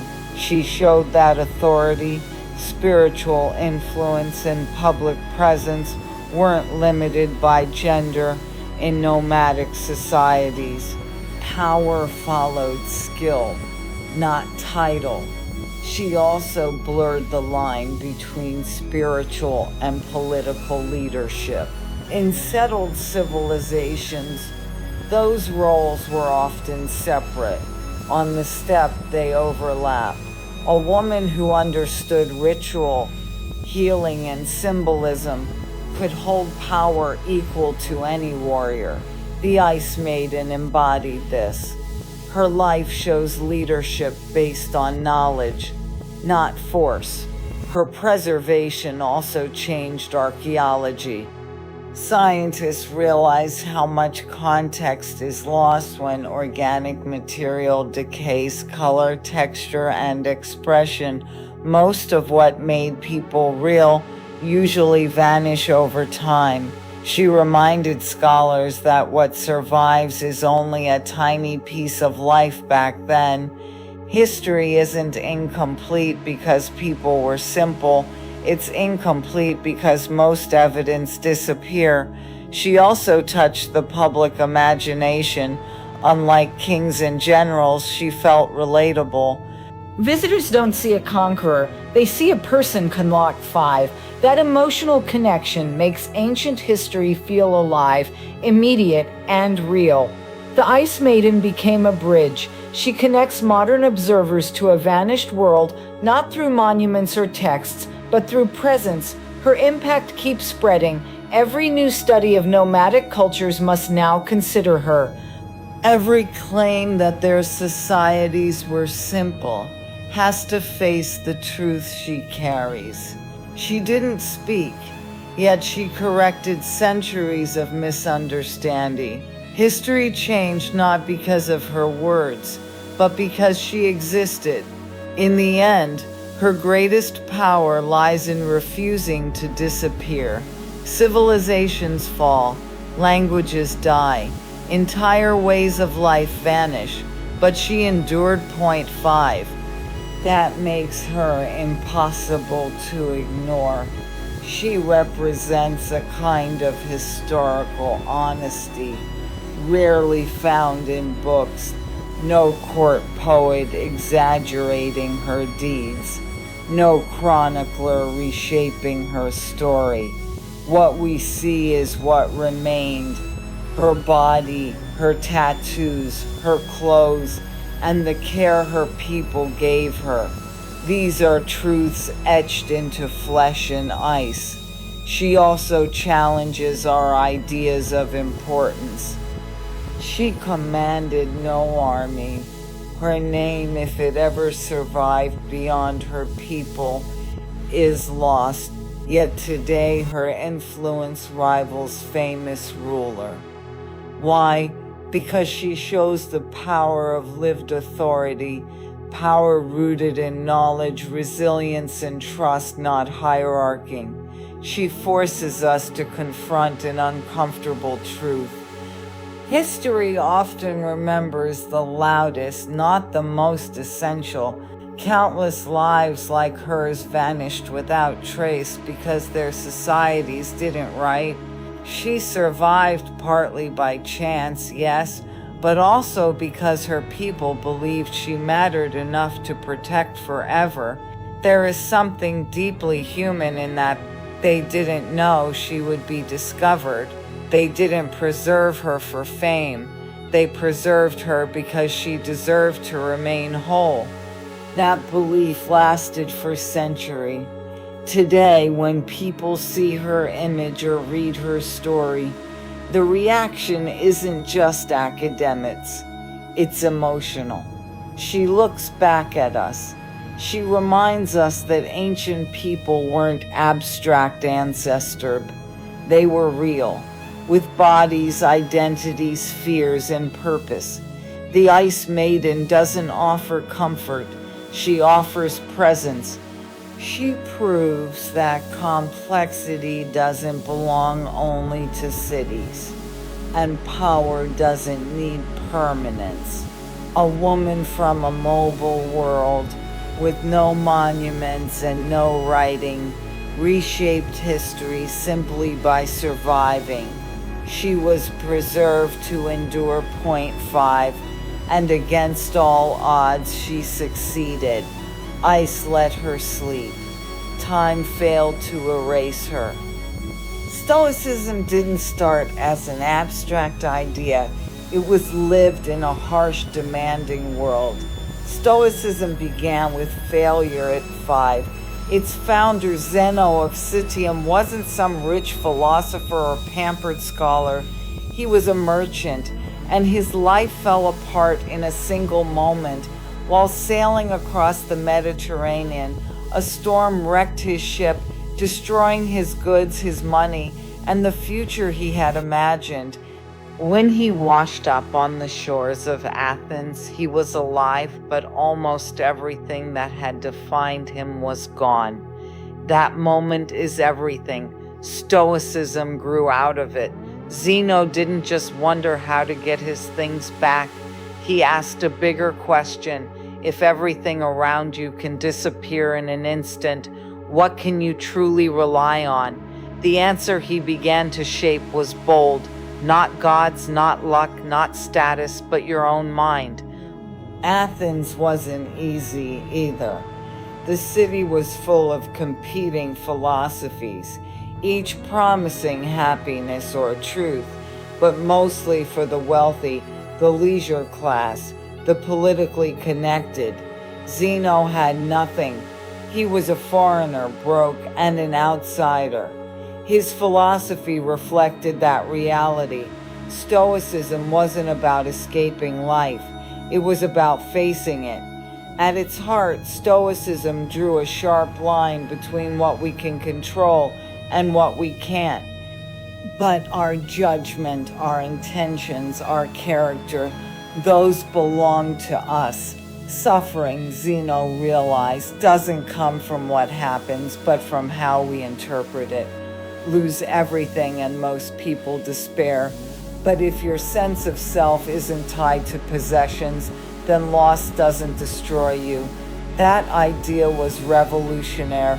Greek culture worshipped honor, fame, and success. Stoicism said, even if you lose it all, you can still live well if your mind remains steady. Calm wasn't luck. Calm was skill. Zeno's shipwreck wasn't just tragedy. It was proof. Proof that life is fragile. Proof that relying on external things invites pain. proof that real resilience comes from inside.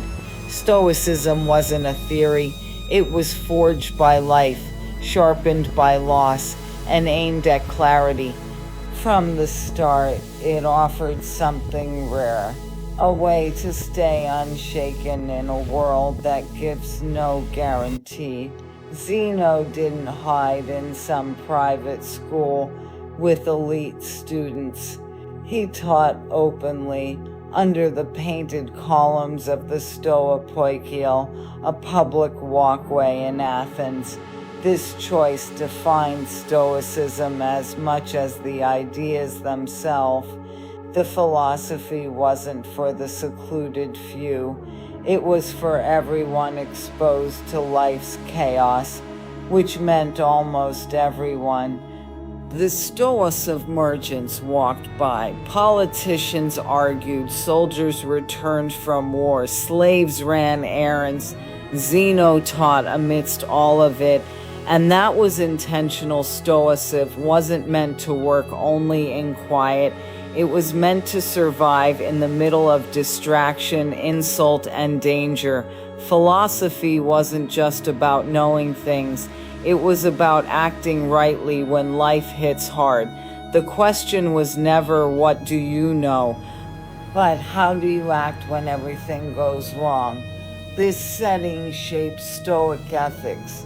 Stoicism focused on ordinary life, practical virtues like self-control, fairness, courage, and clear judgment. These weren't lofty ideals, they were tools. Stoics were expected to practice them while running households, serving in government, enduring poverty, or facing exile. Teaching in public also reinforced another key idea. Humans are social beings. Stoicism wasn't about withdrawing from the world. It was about participating. A clear, disciplined mind made you stronger, more reliable, more useful to others. Emotional control wasn't coldness, it was trustworthiness. Teaching in the Stoa wasn't about prestige either. Anyone could listen, anyone could challenge. Wisdom wasn't reserved for the elite. This openness helped Stoicism spread far beyond Athens, speaking to people trapped in rigid hierarchies who felt powerless. The Stoa itself became a symbol. Its painted walls showed battles, ambition, chaos, and consequence. Beneath them, Stoicism grew. The world around you may be unstable, but your response doesn't have to be. By stepping into life instead of running from it, Stoicism made a quiet promise. You don't need perfect conditions to live well. What you need is discipline, clear thinking, and the courage to practice philosophy where life actually happens, right in the chaos. As Stoicism grew beyond Zeno, thinkers like Cleanthes and later Chrysippus sharpened it into a system focused on one thing, the inner life, not happiness as pleasure, but steadiness, a mind that doesn't break under pressure. Stoics believe the human mind is always interpreting events. An insult isn't painful by itself. Loss isn't unbearable by default. What hurts is believing it shouldn't have happened. Stoicism teaches us to retrain that habit of judgment. The world doesn't owe us comfort. Expecting it to do so is the root of suffering. This doesn't mean becoming numb. Stoics still felt fear, grief, frustration, just like anyone. What they rejected was letting those feelings take over. Discipline meant noticing a feeling, understanding why it's there, and choosing how to act instead of reacting blindly. The goal wasn't to erase emotion, but to stop it from hijacking reason. Central to this was the idea of pause. Every thought or impression asks for agreement. The Stoic learns to stop before saying yes. Just because something feels threatening doesn't mean it truly is. Just because something feels unbearable doesn't mean it is. Mental clarity comes in that pause. To practice this, Stoics did daily exercising. They imagined loss ahead of time, not to dwell on fear, but to lessen the shock when hardship arrived. They reflected each night on their actions, not to feel guilt, but to get better at judging what to do. Life became a training ground, not a series of surprises. This inner discipline was freedom. Someone ruled by cravings, panic, or anger wasn't free, even if rich or powerful. Someone who stayed calm in poverty or danger had real strength. Stoicism redefined liberty. Self-control equals true freedom. And this stability didn't detach you from life. It made engagement possible. A Stoic could love fully, act decisively, and serve loyally because their peace didn't depend on outcome. In a chaotic world, Stoicism offered a quiet, demanding promise. Clarity isn't given, it's practiced. The battlefield is always the mind. Stoicism didn't stop at personal peace. It made a bigger claim about reality itself. The universe, Stoics said, isn't random chaos. It's governed by logos, a rational ordered principle that shapes everything from stars to human lives. Living well, then, isn't fighting reality, it's understanding it. Fate isn't blind or cruel. It's the natural result of cause and effect, stretching endlessly. Every event has a reason, even if humans can't fully see it. Suffering comes not from fate itself, but from resisting it. A famous Stoic metaphor compared life to a dog tied to a moving cart. The cart moves whether the dog likes it or not. The dog can walk willingly or be dragged, Puke 5.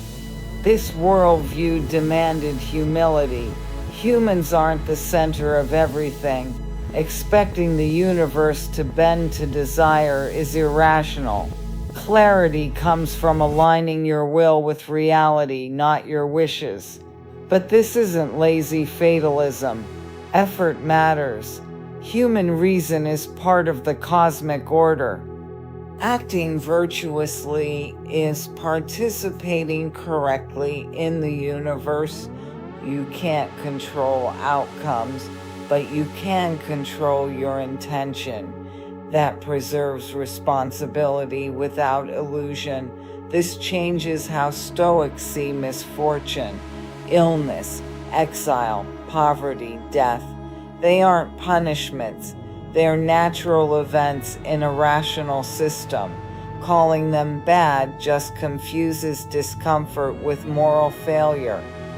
For the Stoics, true goodness came only from virtue. True harm came only from vice.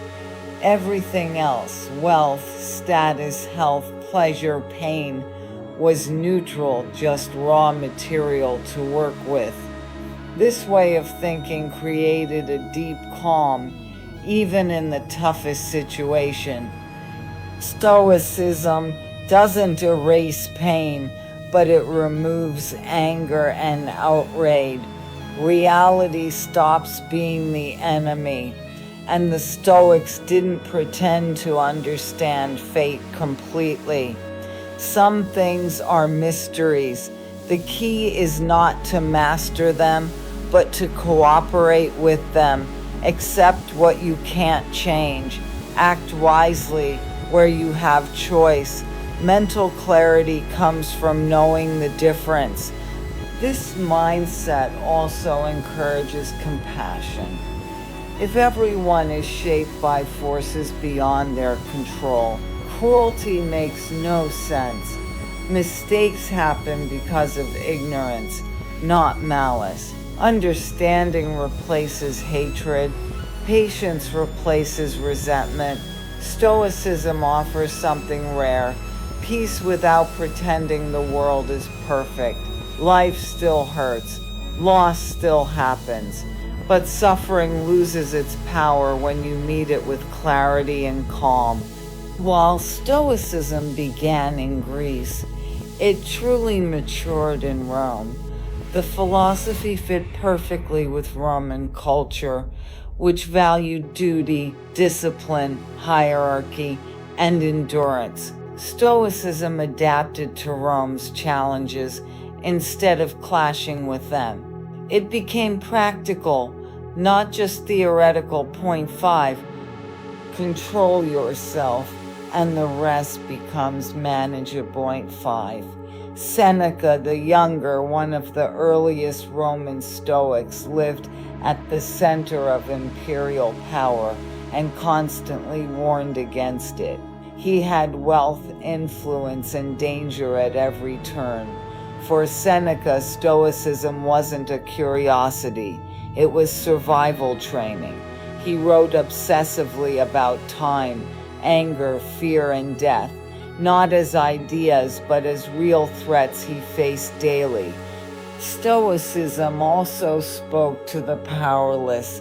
Epictetus was born a slave, yet he taught that freedom comes from the mind, not status. You could be physically chained and still free if your thoughts and judgments weren't enslaved by fear or desire. That was revolutionary in a society built on strict hierarchies. Marcus Aurelius, the Roman emperor, offers perhaps the clearest example of Stoicism in action. He ruled the most powerful empire in the world, yet privately reminded himself that power itself meant nothing.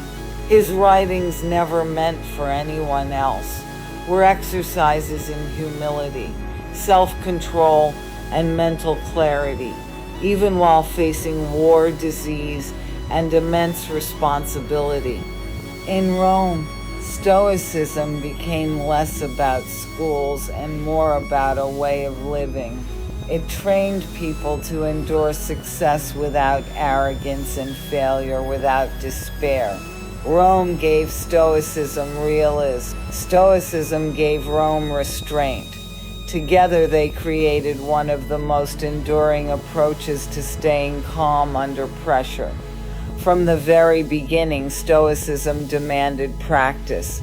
Philosophy wasn't something to admire, it was something to train like a muscle. Without daily effort, clarity would crumble under stress. Stoics treated each day like a workout for the mind. Morning reflection prepared them for challenges ahead. They imagined frustration, insult, delays, and loss, not to be pessimistic, but to reduce the shock when difficulties arrived. By expecting friction, nothing felt unfair or unbearable. Clarity starts before life tests you. Equally important was evening reflection. At day's end, Stoics examined their actions, not with self-hatred or excuses, but with honesty and a desire to improve. Where did emotion take over reason? Where did impatience sneak in? Where did restraint succeed? The Stoics weren't confessing. They were checking themselves, tuning their minds. The goal wasn't punishment, it was improvement. Another key practice was choosing discomfort. Stoics would eat plain food, wear rough clothing, or sleep without comfort.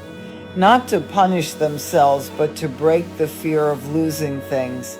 If you can handle little, you aren't trapped by luxury. Comfort becomes optional, not necessary.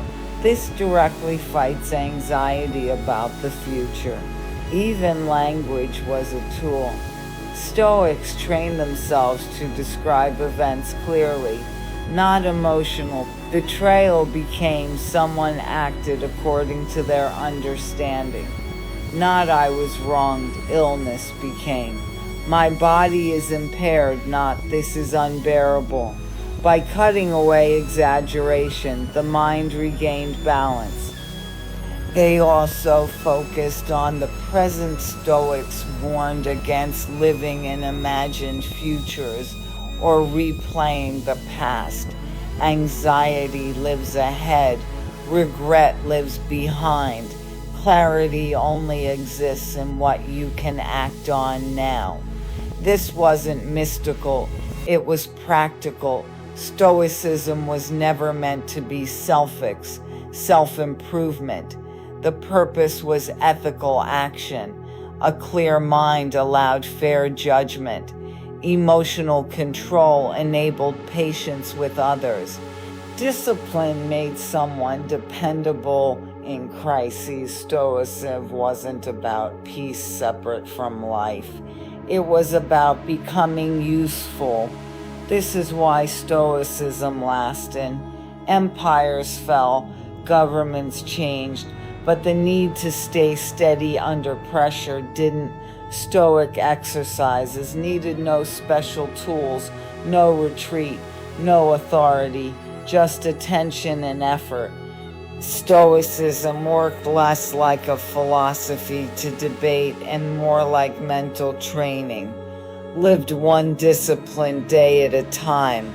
It didn't vanish with Rome's fall. Instead, it quietly evolved as Christianity spread across the Mediterranean. Early Christian thinkers found Stoic ideas everywhere in education, rhetoric, and moral teaching. They disagreed with Stoic theology, but couldn't ignore its mental discipline. Monks living in the deserts of Egypt and Syria faced the same problems Stoics had: how to control the mind. Isolation didn't bring peace, it amplified fear, anger, lust, and despair. Stoic methods offered solution. Teachers like Evagrius Ponticus created systems for monitoring thoughts that mirrored Stoic practice. Disturbing thoughts arrive uninvited. They must be examined before agreeing with them. Temptation wasn't sin. Agreement was point 5. Christian asceticism borrowed Stoic emotional discipline, but redirected it toward God. Attention to thought, control of desire, acceptance of hardship, and inner stability. They kept these practices just with a new aim. Stoic language also shaped Christian morals: patience, endurance, humility, self-control. These Stoic virtues became Christian virtues. Even indifference to status transformed into rejecting worldly honor. Wealth, fame, and power became distractions, not achievement.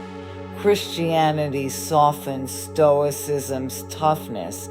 Where Stoics aimed for emotional invulnerability, Christians allowed grief, compassion, and vulnerability, but still warned against being ruled by them.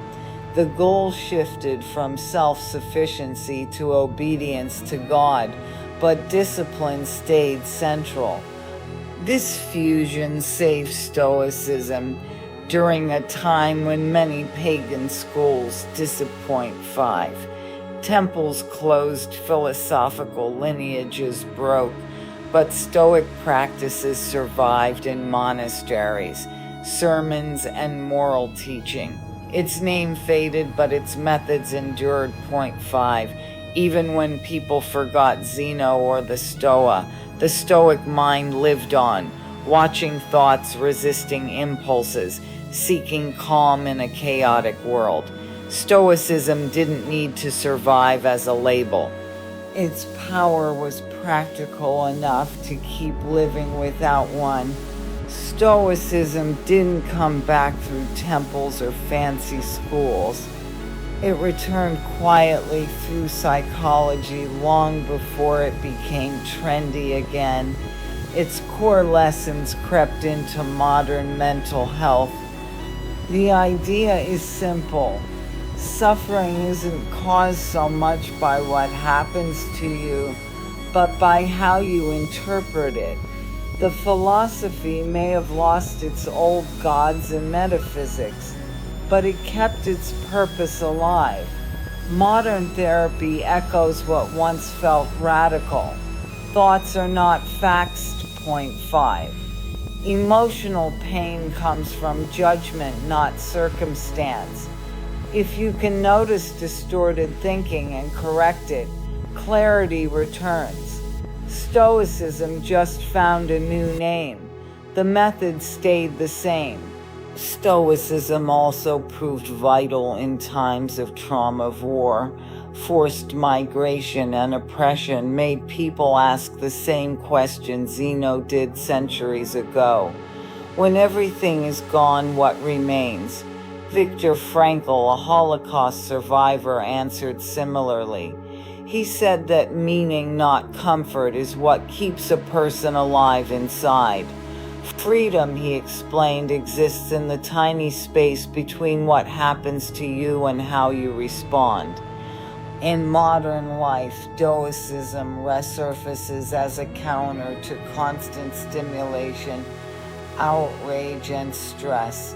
It doesn't promise happiness, it promises resilience, and that distinction matters. Self-help books often borrow Stoic ideas, but strip away the ethics. Classical Stoicism wasn't about productivity or confidence alone. It tied mental clarity to virtues, honesty, fairness, courage, responsibility. Without ethics, clarity can be dangerous. Many people misunderstand Stoicism as emotional suppress 5. It isn't. It asks you to feel, but to feel wisely. It teaches you to see reality as it is without illusions or drama. What makes Stoicism endure isn't nostalgia for the past. It's relevance. The world is still unpredictable. Loss still happens. Attention is still scattered. Stoicism shows you how to stand firm anyway.